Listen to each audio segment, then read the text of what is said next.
So that's the role of a museum, is to, keep these objects, preserve them, and then help tell the stories. The Maine Mail in Lewiston holds more than 1,000 items left at the scenes of last year's mass shooting.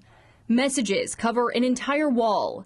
A 7-foot stuffed moose sits in the corner, alongside 4 tiny sculptures saying, "I love you" in American Sign Language. The cornhole board as a reminder of what was happening at Schmenge's that evening. Not to mention 261 plastic flower sleeves that were turned into an art installation, filling what's become a permanent memorial room at the museum. I hope people will come in here and again find a moment of reflection. The Mill was one of more than 24 nonprofits to receive money, about $65,500 from the largest fundraiser in the wake of the tragedy.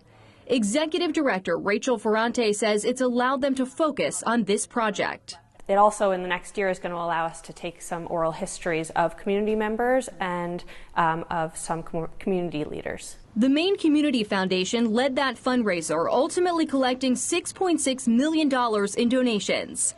$4.7 million went to those directly affected by the shootings, while $1.9 million was divided equally among 29 nonprofits. And I really think that we can hold the Lewiston event as a model for people that other communities can look to. Jeff Dion is a national victims advocate who's worked in more than 30 communities that have experienced mass shootings.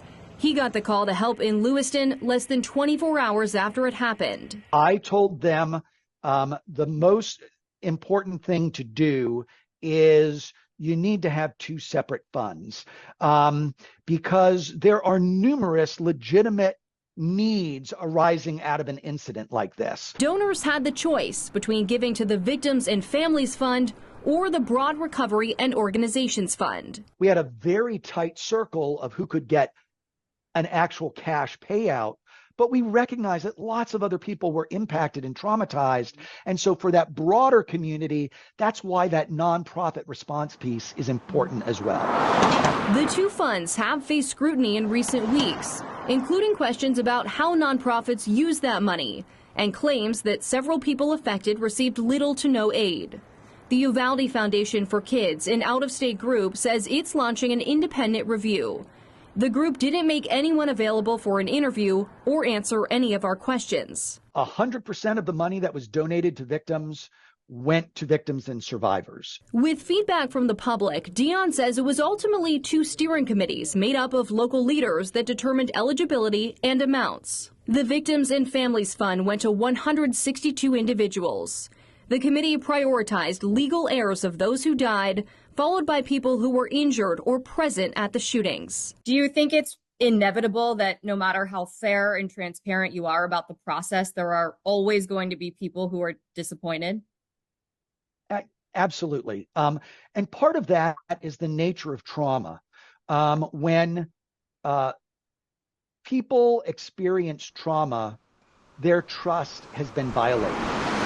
As for the Broad Recovery Fund, they had to be local, and they had to have responded to help families and victims or broad community recovery. Committee Chair Becky Conrad says they received more than 30 applications from nonprofits and selected 29 that met the criteria. There's no dress rehearsal for this kind of episode in a community, and we have learned that we truly need to rebuild the community's sense of safety. The I-Team spent weeks contacting all 29 nonprofits to find out how they use the funds, and the responses vary widely.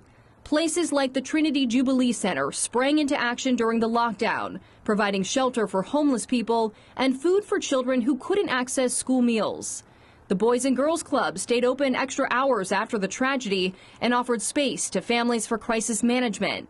And a number of groups that support the immigrant community say they're still helping with trauma. There was just a ripple effect. If you came from a war-torn country and the notion of not being safe in your neighborhood, that can bring a lot of things back. The love and resilience. Back at the Maine Mill, Ferrante says their work is also ongoing.